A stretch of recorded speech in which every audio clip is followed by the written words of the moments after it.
여섯 번째 단계는 슬리브를 그은 빼빼머른 노인으로 바뀝니다. 컷전등에 안경을 걸치고 허리에 돈 주머니를 쳤습니다. 젊었을 때 입던 바지는 잘 아껴두었지만은 정강이가 줄어들어서 흘렁흘렁 산에 뒀던 우렁찬 목소리는 다시 세된 애들 목소리가 되어 필이나 호리라기 소리처럼 삑삑거립니다. 고귀한 것과 무모한 것. 알프레드 후프는 66세였다. 그는 키가 작고 살집이 있었다. 시크디크던 머리는 숱이 별로 없었고 얼굴은 비록 그 순간에는 엉망이었지만 깔끔하게 면도되어 있었다. 손가락은 니코틴에 절어 있었다. 치아가 많이 빠져서 몇 개로 새로 해 넣었음에도 웃을 때마다 흔한 잇못이 드러나 보였음이 틀림없다. 오른쪽 상완과 양쪽 팔뚝에는 문신이 새겨져 있었다. 그의 나이대 사람들에게 문신은 종종 바다와 인연이 있음을 나타내는데 나는 그가 옛날에 선원이었을 거라고 생각했다. 한 경찰관의 기록에서 그가 젊은 시절에 항만 노동자였으며 어른들은 마지막 항만이 폐쇄되었을 때 건설 현장에서 일했다는 사실을 확인할 수가 있었다. 그는 1년 전 은퇴했지만 이따금 돈이 필요하면 현장으로 돌아가서 아르바이트를 했다. 그의 몸은 다사다난하고 이따금 남보이었던 인생 이야기를 들려주었다. 한정도는 불투명한 물체처럼 이상하게 부였다. 복부와 가슴 그리고 목 외에는 수술 형태가 여기저기 있었다. 그런 형태들이 다양한 나이대에 생겼다는 사실을 몰랐다면 그가 끔찍한 사고의 희생자라고 넘겨짚기 십상이었을 것이다. 의료 기록이 도착했을 때 40대가 그에게 가장 힘든 10년이었음을 알 수가 있다. 43세는 교통사고를 당해서 가슴에 꽤 심각한 부상을 입었다. 그는 그 부상에서 회복했지만 얼마 후에 불안하게 운전하다가 경찰에 붙잡혔다. 경찰은 분명히 음주운전자를 검거한다고 생각했을 테지만 알프레드는 면정실이었다. 경찰은 그의 한쪽 눈이 아예 보이지 않는다는 사실을 알았다. 47세는 등에 칼을 맞았다. 더 상세한 내용은 의료 기록에 나오지 않았다. 나는 알프레드의 일이 몹시 고되었으며 호전적인 남자였다고 추정을 했다.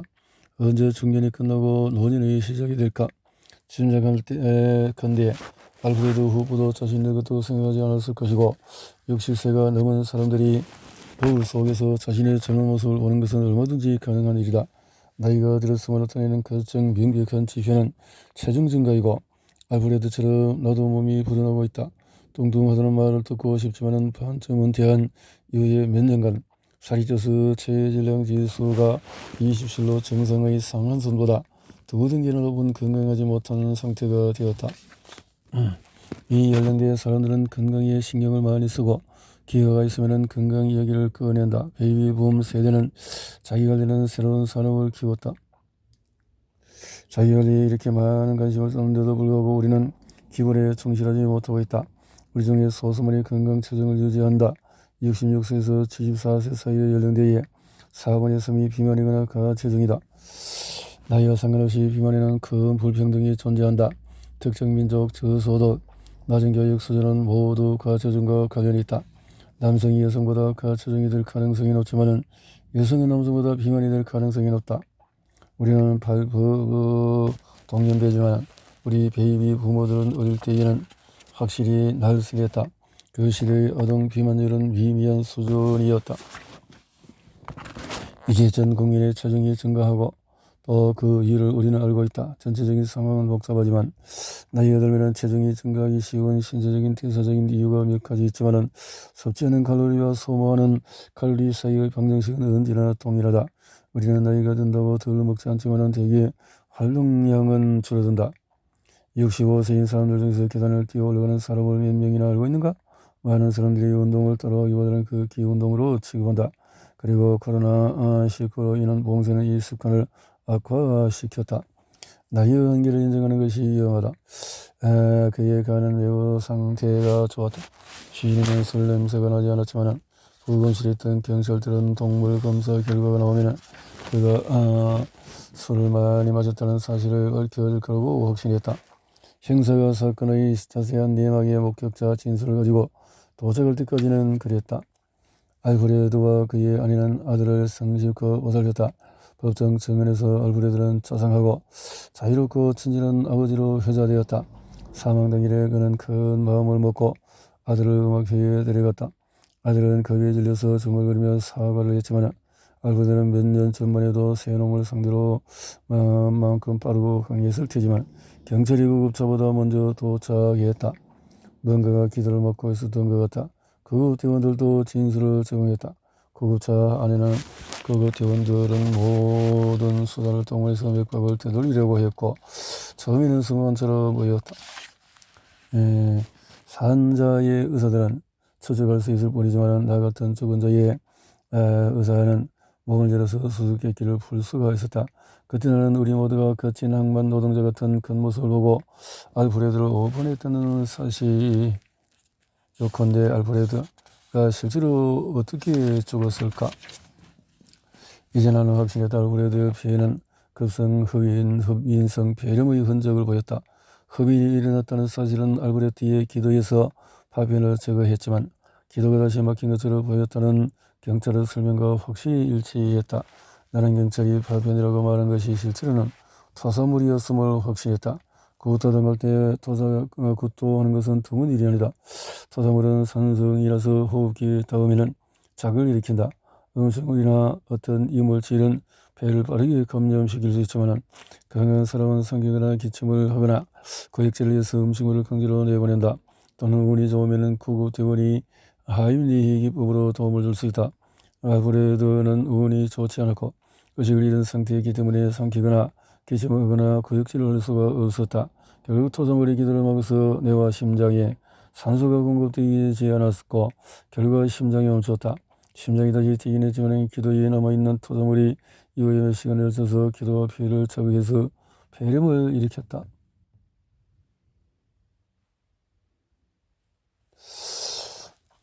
나는 사인을 다음까지 제시했다. 대인의 무선소장, 위의 내용물 흡인으로 인한 폐렴. 세 가해자는 이제 살인 혐의로 기소되었고 그들의 변호인들은 내부검 보고서를 적극적으로 이용을 했다. 아주 건강한 폐주소도 감염이 빠르게 무너질 수 있으므로 폐기종에 대한 이런 주장은 의학적으로 말도 안 되는 소리였다. 하지만 내 경험상 말도 안 되는 소리라도 일리 있게 들리는 한 변호사를 막을 수는 없다. 너 그렇듯이 너는 사망 며칠 후에 알프레드에게 또 다른 병이 나타났는지 보려고 시체 안시소로 돌아갔다. 한 목격자가 알프레드가 가격당에 넘어진 것이 아니라 마치 한쪽 무릎이 관절염에 무너지듯 푹썩 주저앉았다고 진술을 했다. 목격자는 자신도 관절염을 앓고 있어서 갑자기 무릎이 내려앉는 경험을 한 적이 있었고 그래서 알프레드도 싸움 도중에 비슷한 방식으로 바닥에 주저앉았다고 생각했다. 알프레드가 머리를 바닥에 부딪혔는데도 뒤통수에 열상을 전혀 입지 않았다는 사실에 이미 놀라지 않았었다면 나는 이 진술을 대수롭지 않게 넘겼을지도 모른다. 재검사에서 나는 몇 개의 새로운 멍이 나타난 것을 확인했지만 부검 보고서를 바꾸게 할 만한 것은 없었다. 알프레드의 무릎은 그가 실제로 관절염을 앓았음을 보여주었다. 관절염은 관절이 마모되어서 생긴다.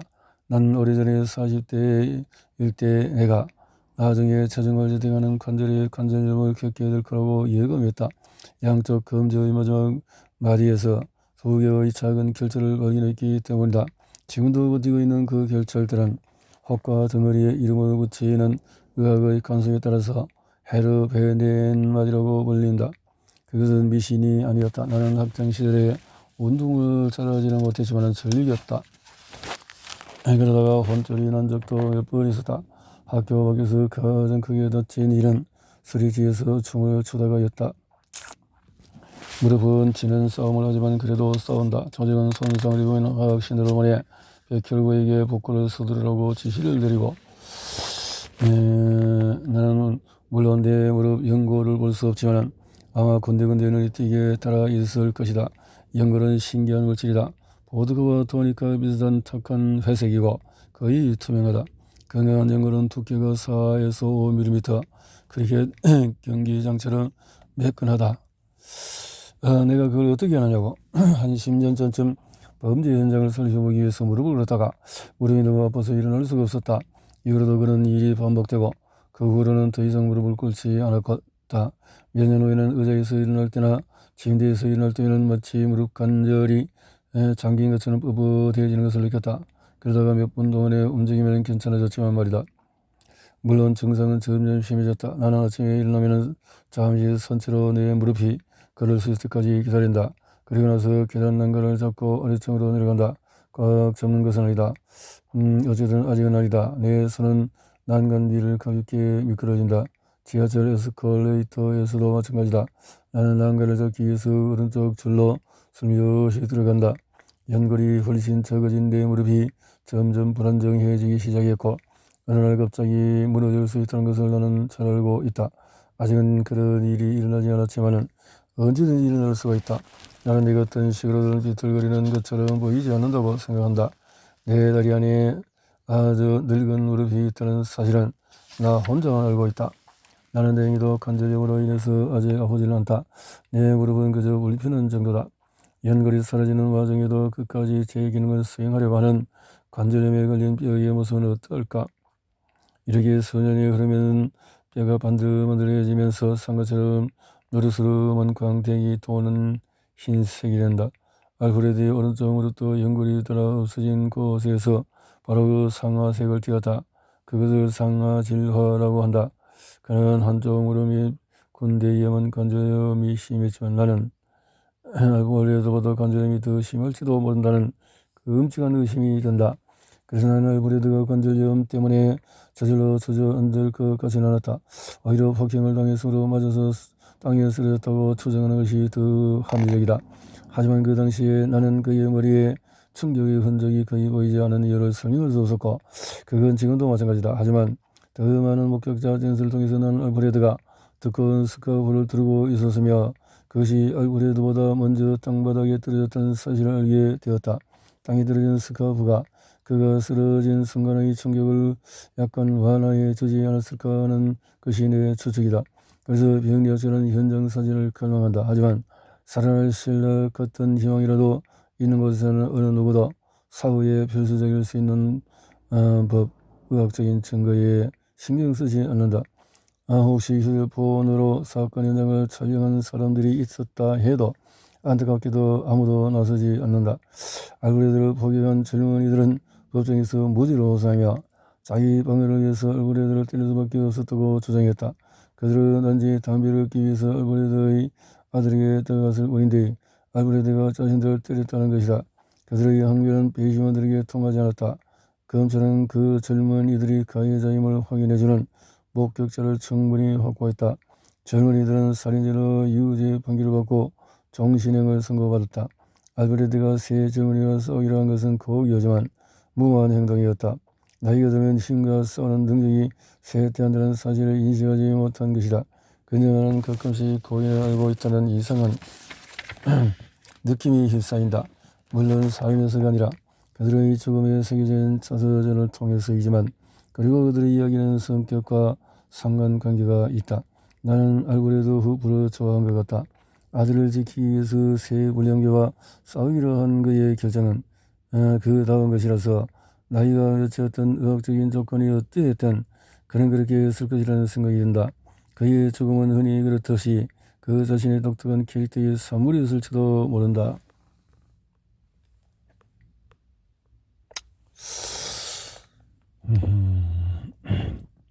깨달음은 늦게 나온다. 알프레드 후프의 부검을 끝내고 부검실에 오며 시체 안치소 조수와 잡담을 나누고 있던 나는 경찰관 한 명이 아직도 거기 있다는 것을 알았다. 박사님, 제가 좀 곤란한 상황에 처했어요. 그가 의사에게 말을 꺼냈다.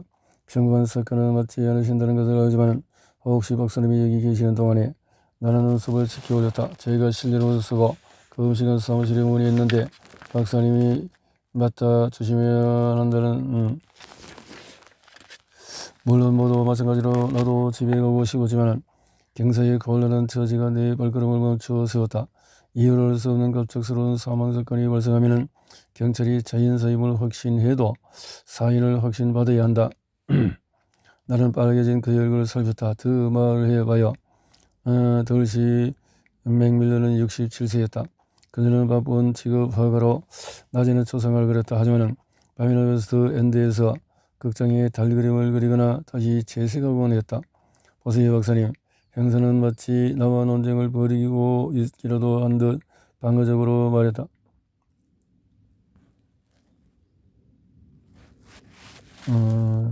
보통 고맙습니다. 시트러 기자 들씨의 죽음이 드러났다. 고인은 작고 통통한 여자였다. 잿빛 머리카락에 스치 많은 단발머리, 한쪽 손목 안과 피부에 볼록하게 솟은 부분이 잠시 수상하다고 여겼지만 그것은 쉽게 떨어졌다. 물감이었다. 번트 시에나 젓갈색 같았다. 오른손 손톱 밑에서 코발트 블루 물감이 끼어 있었다. 상처는 멍이 있는지 자세히 살펴보지만 전혀 없었다. 폭행을 하는 흔적은 없어요. 내가 말했다. 그리고 확실히 머리를 다치지 않았어요. 형사가 한 다음에 쉬고 있었다. 나는 맷을 들었다. 안을 한번 봅시다. 들씨의 시선은 사인을 숨기려는 시도를 전혀 하지 않았다. 나는 정중선을 따라서 절개했고 몸을 열어젖히자마자 사인을 볼 수 있었다. 세상에 형사가 말했다. 저기 뭐지? 심장이 있어야 할 곳에 그런 남색 풍선이 있었다. 저건 심장을 고정하는 심낭이에요. 보통은 안을 들여다볼 수 있어요. 안개 낀 창문을 통해서 보는 것처럼 말이죠. 하지만 들씨의 심낭은 피로 꽉 차 있어요. 왜죠 박사님? 심장 근육이 파열된 게 틀림없어요. 나는 그 얇은 막을 자를 조밀했다. 칼이 심장을 찔리면 그나마 좋은 점이 딱 한 가지 있다. 칼이 심낭을 관통할 것이고 그 상처로 인한 피가 어느 정도는 심낭을 빠져나올 수 있기 때문에 눈곱만큼이라도 살 기회가 있다. 하지만 들씨의 심낭은 잘리지 않았다. 그것은 팽팽하게 했을 뿐 새어나오는 피를 충분히 꽉 쥐고 있었다. 심장이 점점 차오르면서 심장 박동이 멈출 때까지 보아뱀처럼 심장을 꽉 틀어쥐었다. 정말 고통스러웠을 것 같아요. 형사는 움찔했다. 아니요 그렇지 않아요. 들씨는 곧바로 의식을 잃고 조용히 죽음을 맞았을 겁니다. 나는 그를 안심시켰다. 우리 모두가 이렇게 가기를 바라야 해요. 심낭은 들씨의 피를 보유함으로써 탄력성을 보였지만은 이제 내 PM40몇에 저항하지 못했다. 사망 후에 심낭 안에 갇힌 혈액은 응고되었고 이 비덩어리는 심장 주위에 완벽한 글을 형성했다. 단단하지만 깨지기 쉬웠기 때문에 나는 흔들거리는 심장 모양의 구멍을 아주 조심스럽게 잡아 올렸다. 형사가 그 안에 숨어있던 심장을 응시하는 동안에 나는 응고된 핏덩어리를 한쪽으로 치웠다. 앞쪽 벽에 찢어진 부분이 확연하게 보였다. 마치 선홍색 천 조각이 찢어진 것처럼 보였다. 알카셀스터는 들씨에게 도움이 되지 않았을 거예요. 심장 근육이 나는데 왜 속이 쓰렸는지 이해할 수 없어요. 속이 쓰린 게 아니었어요. 들씨가 그렇게 생각했을 뿐이죠. 우리는 스스로 놀랍도록 잘 속인다. 들씨는 역시 7세였고 가치정이었다. 낮은 들씨의 부모 중에 한 사람이 심장 문제로 사망했다 해도 전혀 놀라지 않을 것이다. 하지만 출근할 수 없을 정도로 갑자기 속이 심하게 쓰렸을 때 들씨는 재산제로 복용했고 틀림없이 카리에 때문일 거라고 생각했다. 심장마비가 왔다는 생각이 스쳐 지나갈지도 모른다. 하지만 의심 안 했을 뿐 분명히 아무런 조치를 취하지 않았다. 심장은 근육 덩어리고 우리가 심장마비라고 말할 때 그것은 심장 어딘가에 있는 근육이 필요한 산소를 공급하지 못해서 죽었다는 뜻이다. 전문 용어로 그것을 경색이라고 한다. 하지만 만일 한 환자가 즉사했는데 원인이 심장마비라 해도 그것을 증명할 만한 증거는 놀라울 만큼 적다. 우리는 다른 모든 설명을 배제해야 하고 화학적인 검사도 도움이 되지만 병리학자들의 생각대로라면 모든 사람은 심장마비 후에 최소 3시간은 살아있다. 3시간 후면은 심장 근육의 초기 허혈성 변화가 눈에 보이거나 적어도 먼저진다. 손상된 심장 근육은 붓고 터널하다. 조직이 죽으면 몸이 그 잔해를 치우기 위해 청소세포들을 보내기 때문이다. 들씨의 경우에 심장마비를 무시한 채로 약 7일이 흘러서 청소세포들이 잔해를 대부분 치웠으나 작업복구 작업은 아직 시작되지 않은 위험한 시점에 도달해 있었다. 근육 파열은 불운한 일이었다. 심장 근육의 일부가 죽은 후에도 살아남았던 들씨는 훨씬 더 오래 살아있을 수도 모르기 때문이다. 심장은 작지만 충성스러운 기관으로 산소 부족이 심해져도 아랑곳 없이 더 이상 뛸 수 없을 때까지 뛴다. 두근두근. 달시 사망에 기한 첫 번째 요인을 찾으려면 일주 전에 심근의 문제를 일으켜 파열을 처리한 것이 무엇인지를 알아야 했다. 달시가 이 동맥이 막혀서 즉선 것은 아니었다. 실제로 사람들이 단 한 번의 갑작스러운 심장 문제로 쓰러져 죽는 일은 드물다. 그런 일이 일어날 수 있지만 우리가 심장마비라고 부르는 심근경색은 생각보다도 훨씬 오랜 시간에 걸쳐 천천히 진행하는 과정이다. 그래서 눈을 치우던 남자가 심장을 부여잡고 쓰러졌을 때 부검을 해보면 그 수일 전에 심지어는 수주 전에 심장 근육 일부에 손상을 입고 죽어가고 있었음을 발견할 수 있다. 눈을 치우는 격렬한 활동을 하자 이미 좁아지고 있던 동맥이 충분한 산소를 공급할 수 없었고 그래서 죽어가던 세포들의 최후의 위기를 맞았던 것이다. 고인은 몰랐거나 적어도 말하지 않았던 서년에 걸쳐서 여러 차례 일어난 심장마비에 대한 추가 증거를 목격할 가능성도 있다. 뇌에 혈액을 공급하는 경동맥이 막히면 급성 뇌졸중이 발생하거나 시간 수백 드라마의 반대쪽 끝에서 혈관성 침해가 발생할 수가 있다. 관상동맥 질환은 전 세계 주요 사망 원인으로 특히 서구 사회의 문제에 심각하다. 관상동맥 경화 죽종은 처음에는 동맥 내막을 이루는 세포들 밑에 차곡차곡 쌓인다. 평생 쌓일지도 모르지만 대체로 브라크가 확장될 때마다 이 작은 브라크는 군데군데 부분적으로 쌓인다. 대동맥은 위로 올라가다가 꺾여서 심장과 왼쪽 폐의 기관지위를 지나간다. 그래서 죽종이 잘 쌓이는 주요 부위는 대동맥과 거기서 뻗어나와 장, 신장, 다리, 심장, 뇌에 혈액을 공급하는 혈관들이다. 나는 그 밖의 다른 곳에서는 점처럼 브라크를 보지 못한다. 브라크가 쌓여 이지 않는데 그건 정맥의 혈압이 훨씬 낮기 때문일 것이다. 확장하는 브라크가 이따금 동맥벽의 중간층으로 퍼져나가며 그곳에 손상을 주기도 한다. 동맥벽 중간층은 탄성을 지닌 근육이며 구조적으로 중요하다. 이 중간층은 심장의 펌프질이 떨어져 압박과 이완을 끊임없이 반복하기 때문에 브라크가 침투하면 심각하게 약해질 수가 있다. 브라크는 동맥벽 안쪽에 잘 쌓인다. 그러면 동맥벽을 붙잡아주는 내막이 안쪽으로 불룩하게 솟아오르면서 혈액이 지나가는 통로를 좁힌다. 브라크가 쌓여서 동맥이 좁아지면 혈액은 좁은 길을 억지로 빠져나가야 하므로 더 많은 한류가 생길 수밖에 없다. 이 경우에 두 가지 일이 일어나는데 첫째로 끈적끈적한 지방 덩어리가 혈류를 따라 떠돌아다니면서 작은 동맥들을 막을 것이고 응고 시스템은 대단히 효율적일 뿐만 아니라 아주 열심히 일하기 때문에 이따금 지나치게 많은 혈전을 만들 수도 있다.